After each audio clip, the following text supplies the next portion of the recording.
तो बात है 14 जून 1911 की, जब एक ट्रेन जिसमें 100 पैसेंजर्स और 6 स्टाफ मेंबर्स सवार थे उनको लेकर इटली के कैपिटल रोम से रवाना होती है मिलान के लिए। अब यहाँ तक तो सब कुछ ठीक चल रहा था, लेकिन अब इससे आगे आता है एक टनल यानी कि एक गुफा।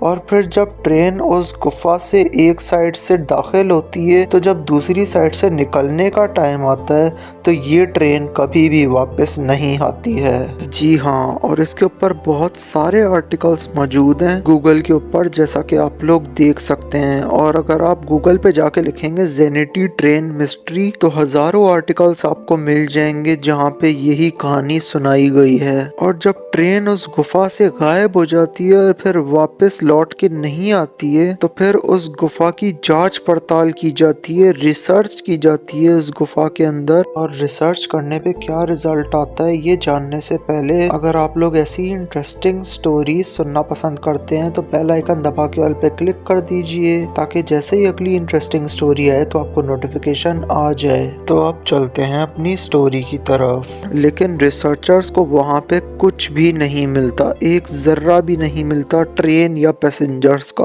उसके बाद फिर 2 लोग निकल के सामने आते हैं जो ये बताते हैं कि हम लोग उसी ट्रेन के अंदर सवार थे और जब वो ट्रेन गुफा में जाने लगी थी तो वहाँ पे बहुत सारा धुआं था, इस डर से हम लोग ट्रेन से कूद गए थे। और ये दोनों जिंदा इसलिए बच गए क्योंकि ट्रेन जब गुफा में जा रही थी तो बहुत सारा धुआं था, जिसकी वजह से ट्रेन बिल्कुल स्लो हो गई थी, उसकी स्पीड को बिल्कुल स्लो कर दिया गया था क्योंकि धुएं में कुछ भी दिखाई नहीं देता है। तो इसीलिए ये दोनों पैसेंजर्स आराम से ट्रेन से कूद गए थे। उसके बाद फिर मैक्सिको से ये खबर आती है, वहाँ के एक हॉस्पिटल के डॉक्टर्स ने ये बताया कि उनके पास 104 मरीज एक साथ आए थे जो एक जैसी जबान के अंदर बात कर रहे थे। और उसके बाद फिर जब वो ठीक हो गए तो उसके बाद फिर वो चले गए। उन सबको मुख्तलिफ किस्म की चोटें आई हुई थी और ट्रेन में सवार थे टोटल 106 लोग। अगर इन 104 मरीजों को वो 2 लोगों से मिला दिया जाए तो ये नंबर बनता है 106 का। तो अब आप लोग ये सोच रहे होंगे कि ये ट्रेन तो इटली से चली थी,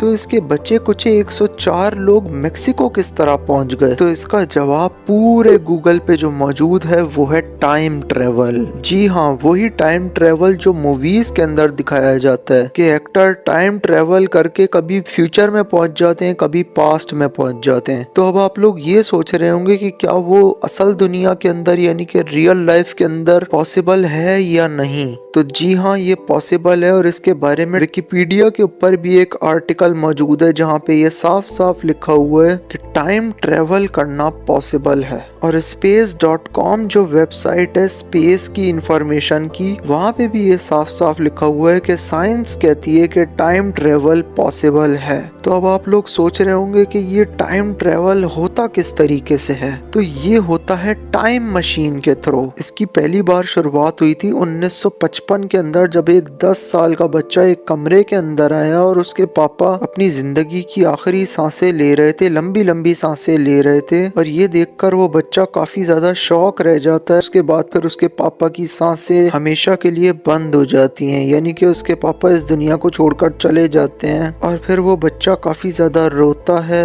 और उस सदमे में चला जाता है। और फिर जब वो सदमे से निकलता है तो वो पढ़ाई पे तवज्जो देने लग जाता है। और पढ़ाई करते करते एक दिन उसके हाथों में एक किताब आती है जिसका नाम है द टाइम मशीन, जो H.G. वेल्स की एक किताब है। और फिर टाइम मशीन के बारे में जानने के बाद वो इस रिसर्च में पड़ जाता है कि क्या टाइम ट्रेवल करना वाकई पॉसिबल है या नहीं। तो फिर उसके सामने आती है आइंस्टाइन की थ्योरी ऑफ रिलेटिविटी। उस थ्योरी को अगर आपने समझना हो तो आप लोग YouTube पे जाके समझ सकते हैं। और फिर उस थ्योरी को अप्लाई करने के बाद वो बच्चा जिसका नाम था रोनाल्ड मेलेट, वो एक ऐसा एस्ट्रोफिजिकिस्ट बनता है जिसने टाइम ट्रेवल को पहली बार पॉसिबल बनाया था। उसे फादर ऑफ टाइम ट्रेवल भी कहा जाता है। वैसे कह तो नहीं सकते कि एक साथ इतने सारे लोगों ने एग्री किया होगा टाइम ट्रेवल करने के लिए, लेकिन पिछले 111 सालों में जितनी भी रिसर्च हुई है उन तमाम रिसर्चेस के हिसाब से सिर्फ एक थ्योरी निकल के आई है और वो है टाइम ट्रेवल।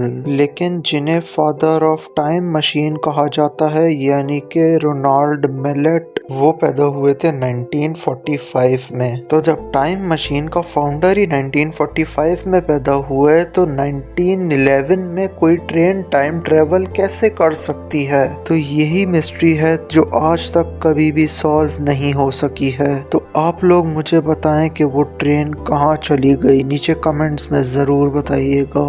एक जेल जो समंदर पे बनी हुई है और उस समंदर के अंदर शार्क्स हैं और उस हाई सिक्योरिटी वाली जेल से 3 कैदी किस तरह फरार हुए, जानने के लिए डिस्क्रिप्शन में दिए गए लिंक पे क्लिक करें और उस वीडियो को आप लोग देख सकते हैं। और ऐसे ही इंटरेस्टिंग वीडियोस देखने के लिए बेल आइकन दबा के ऑल पे क्लिक कर दीजिए ताकि जैसे ही अगली इंटरेस्टिंग स्टोरी आए तो आप लोगों को नोटिफिकेशन मिल जाए। मैं मिलूंगा अगली वीडियो में, तब तक के लिए गुड बाय।